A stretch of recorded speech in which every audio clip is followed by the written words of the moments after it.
What the teachers say, so Jesus says this, the yogic teaching says this, the Buddha says this, the one who is awake says this, that it is only if I am living in the present moment, only if I am purifying my heart and purifying my mind, that I will feel happy, that I will feel fulfilled, that I will feel lastingly satisfied. And so if I want to feel happy, that means my task is to be present in this moment and to purify my heart and to purify my mind. Good morning, welcome. 1,000 welcomes to you all. Great joy to be together and to meditate. And we're meditating on the topic, Heaven on Earth. It is now. And so both parts of that title come from Swami Nityananda. And this is what he says. Every time you connect with a source of joy, peace, and harmony, you are in your place of well-being. That, my friends, is God realization, self-realization. Every time you express unconditional love a little more because you choose to do so with steadfastness instead of waiting for the world to love you or thank you, you're expressing God realization. It's not in the future, it is now, because the kingdom of heaven is within us. And so I'll just say that again, for each of us, the invitation is always in this very moment, right now, exactly as things are, not trying to change anything. I open and I allow myself to connect with a source of joy, peace, and harmony. And that's the kingdom of heaven right there. It is that simple. And the unfoldments of this are limitless. We're never done unfolding and allowing the light to continually share more of the source of joy, peace, and harmony through us. And so for every one of us, no matter what we're feeling physically or emotionally or mentally, no matter what we're observing or experiencing, it's always in this moment right now. I open and I allow the source of joy, peace, and harmony to fill me, to support me, and to share through me. In this moment now, I open and I allow unconditional love steadfastly to support me and to share through me. It is not in the future, it is now. And so I'll just share a couple of the scriptures. Swami Nityananda is implicitly paraphrasing a teaching from Jesus. And so we've all heard it likely, but the verse is Luke, and it's chapter 17, verse 21. Jesus says, "The kingdom of God is within you." And that particular verse may also be translated, "The kingdom of God is among you. The kingdom of God is in your midst." And so another way of feeling our way into this is the light that is within me is the light that is within you, is the light that is within all of existence. And what happens is when I am tuning in to the light that is within me, that makes it possible for me to recognize and to feel directly, palpably, it's the same light that is within you. And what happens then? Howard Thurman says that all of life has an inborn urge to find community.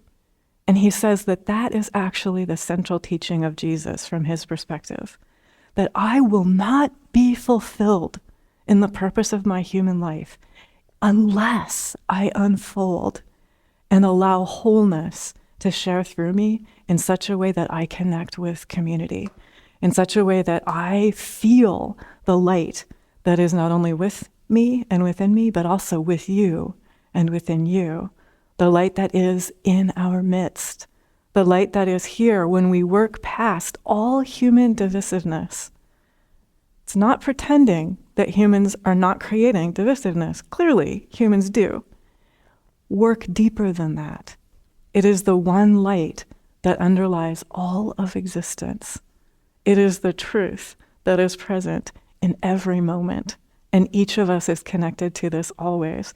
And what the teachers say, so Jesus says this, the yogic teaching says this, the Buddha says this, the one who is awake says this, that it is only if I am living in the present moment, only if I am purifying my heart and purifying my mind, that I will feel happy, that I will feel fulfilled, that I will feel lastingly satisfied. And so if I want to feel happy, that means my task is to be present in this moment and to purify my heart and to purify my mind. And so a couple of teachings about that. This is from the Buddha, from Majjhima Nikaya. The Buddha says this: you shouldn't chase after the past or place expectations on the future. What is past is left behind. The future is as yet unreached. Whatever quality is present, you see clearly right there, not taken in, unshaken. That's how you develop the heart, ardently doing what should be done today. And so for each of us, that's the practice. Letting go of craving or anxiety or worry or judgment in relation to the past or the future, and allowing ourselves today to ardently do what should be done today. And he says this develops the heart. So for each of us, it is I allow myself to develop the heart by ardently doing what should be done today. I allow myself to be right here in this moment. I allow myself to clearly see right there. The truth is right here. It is already right here. And I open and I allow myself to see that very clearly. A student of the Buddha says, the Dhamma is here present, out of time, inviting introspection, leading onward to be realized by the wise, each for oneself. And so being present right here, that is where we find the truth. Being present right here, that is where we find what upholds the whole universe. Being present right here, that is how we are aware I am in harmony with the laws of energy, the laws of love, the laws of oneness, or I am out of harmony with the laws of love, the laws of energy, the laws of oneness. And so for each of us, rededicate ourselves to remember the inner strength that each of us has, the courage, the wisdom, the skill, the ability to focus on that life purpose of being present in the here and now, ardently allowing ourselves to develop our heart, ardently allowing our minds to become calm and clear. And then anything else will naturally unfold from that. And so a couple of teachings that help us to connect with that reality and that realization. One comes from Hanuman in the Ramayana. Welcome, I'm Swami Nityananda. If you are enjoying this content, please like, share, and subscribe. Please also subscribe to our free Substack newsletter available at the link below this video. Thank you for helping joy travel. So this is a story for all of us. Hanuman is an ideal devotee, an ideal lover of the divine, and he forgets his inner strength. So his friends have to remind him of his inner strength. And so if you think about this, this is one of the reasons why community is so important, because it's so important to have friends who are able to reflect back to us. You might not be seeing your inner strength right now. It's the most obvious thing about you to my eyes. And so allow yourself to do that for yourself. Like allow yourself to turn within and unfold the inner strength that is within you, but then allow that to share through you so that you help others connect with the inner strength that is within them. And so what happens with Hanuman, when he connects with his inner strength, then his heart opens and he remembers his spiritual purpose. He is able to connect with a calm mind. So he first has to calm his mind and he has to open his heart. Then he connects with this strength that is within him. He connects with the energy of courage, the energy of wisdom, the energy of skill, and that allows him to unfold his divine purpose. And so for each of us, just to remember that is most important, the divine purpose that each of us has. Just, I'm here to develop my heart. Life is guaranteed to be your help in that. You don't have to arrange anything in particular. Life will give you exactly the materials needed to help you develop your heart. And life will give you exactly what you need to help you develop your mind. You don't have to go anywhere. It's right where you are. And so for Hanuman, he not only reconnects with his purpose, but he does so joyfully, exuberantly. As soon as he opens his heart, as soon as he remembers his divine purpose, he remembers his inner strength, he settles his mind, then what happens is he's able to leap oceans. And so think about, are you facing something that seems impossible? That's right where Hanuman is, before he remembers his inner strength. So whatever it is that you are facing that seems impossible, the story of Hanuman is for you, it's for me, it's for all of us. Many times in the course of a human lifetime, humans face what seems impossible from a human perspective.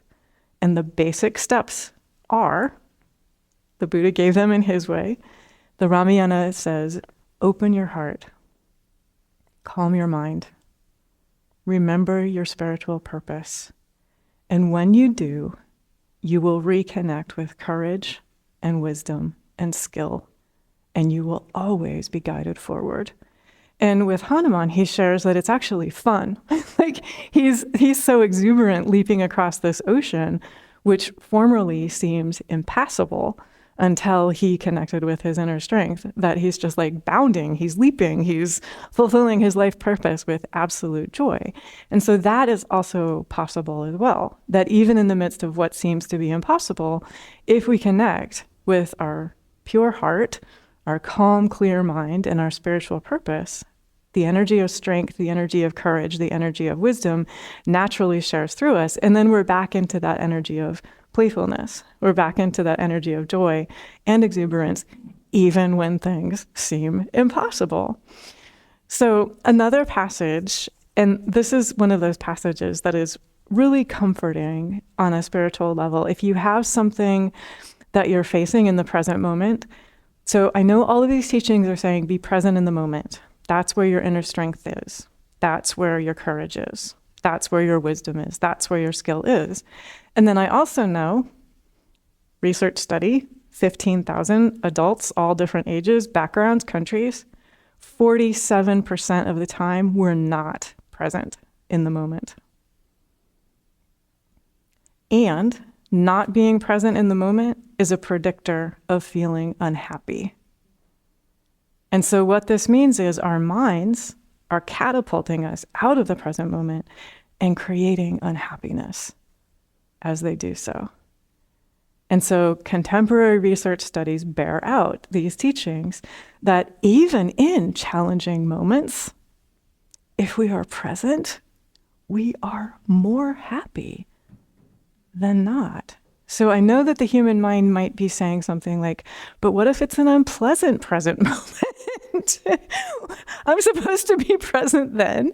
And the research studies really do show that no matter what the activity is, and even if the present moment seems unpleasant to you from a human perspective, if you allow yourself to connect with that flow of pure life energy through you, it's going to help you keep moving through that present moment, even though that present moment is challenging. And so scripturally, this is exactly what Psalm 23 is talking about. Yea, though I walk through the valley of the shadow of death, I will fear no evil, for thou art with me. And so it's saying, like, keep going, keep moving, keep walking.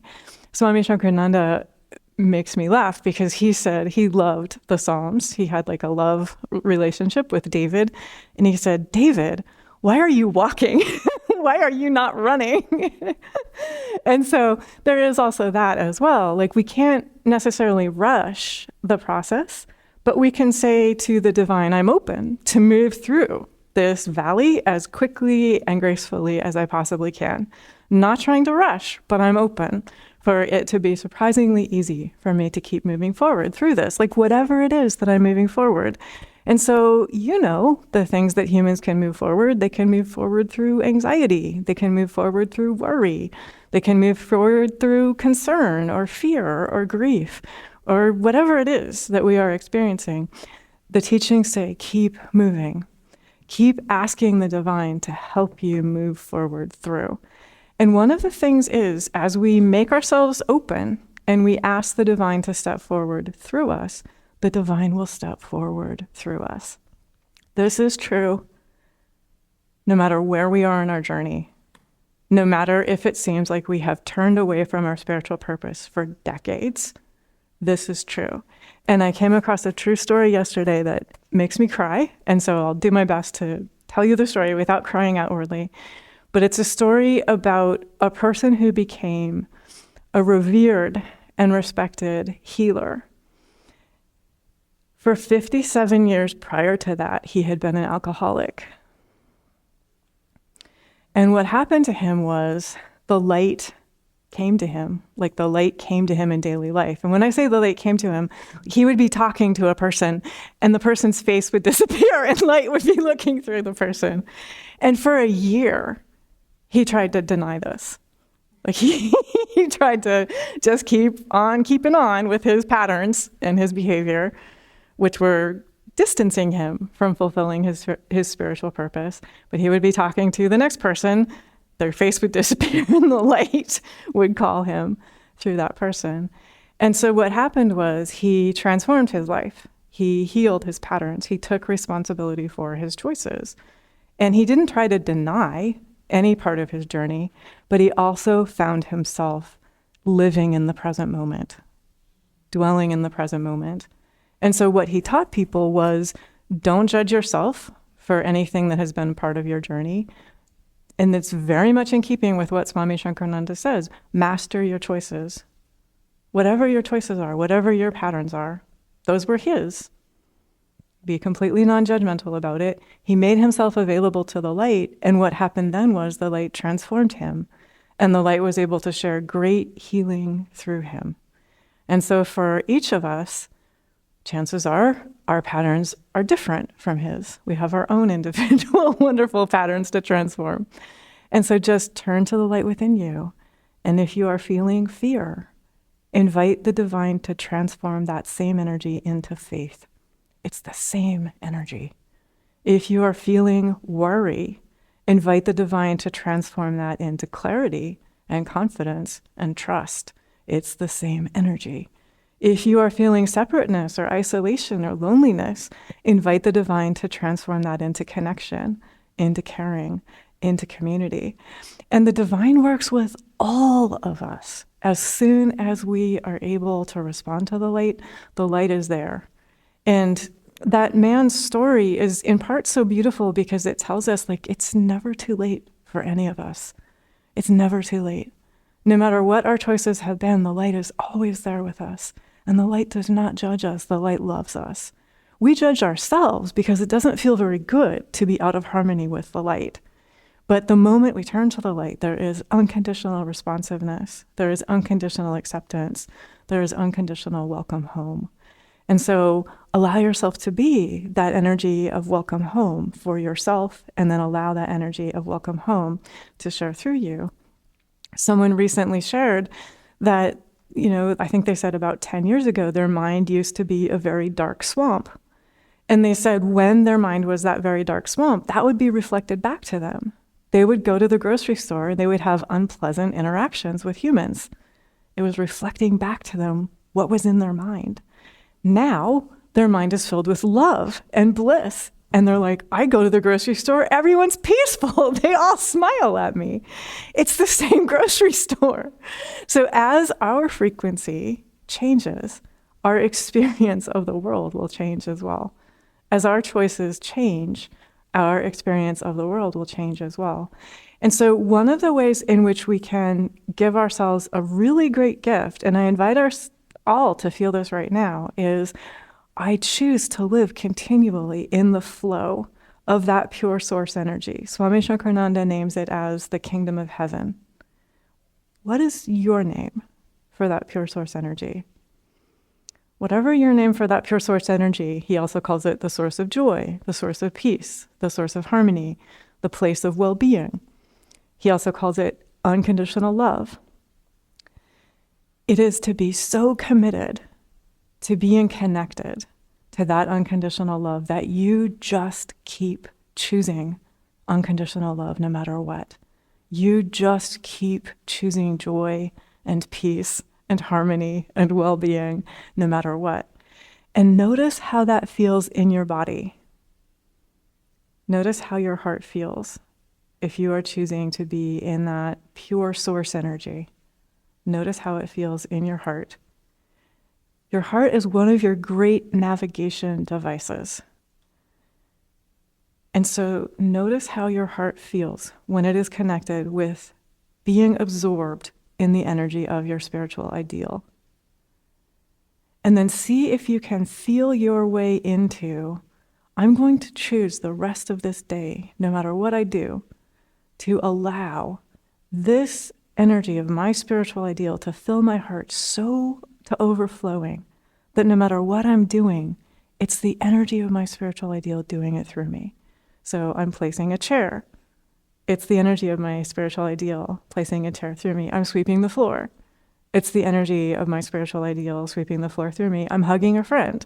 It's the energy of my spiritual ideal doing that through me.